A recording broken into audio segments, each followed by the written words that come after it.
Islamic videos की support के लिए चैनल को सब्सक्राइब कर दें। शुक्रिया। रसूल सल्लल्लाहु अलैहि वसल्लम ने सदका फ़ितर एक सा खजूर एक सा जौ फ़र्ज करार दी थी, जो कि ग़ुलाम, आज़ाद, मर्द, औरत, छोटे बड़े तमाम मुसलमानों पर फ़र्ज़ है। हमारे प्यारे नबी सल्लल्लाहु अलैहि वसल्लम का हुक्म था नमाज ईद के लिए जाने से पहले सदका फ़ितर अदा कर दिया जाए। सही बुखारी।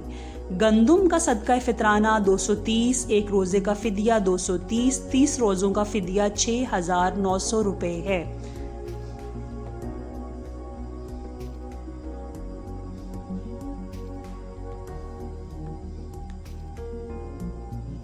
जौ सदका फ़ितराना जो है वो 550 रुपये, एक रोज़े का फ़िदिया 550 रुपये है और 30 रोज़ों का फ़िदिया 16,500 रुपये है।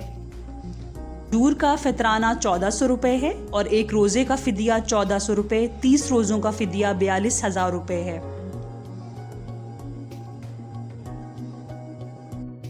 किशमिश के हिसाब से 2500 रुपये, एक रोज़े का फ़िदिया भी 2500 रुपये है और 30 रोज़ों का फ़िदिया 75,000 रुपये है।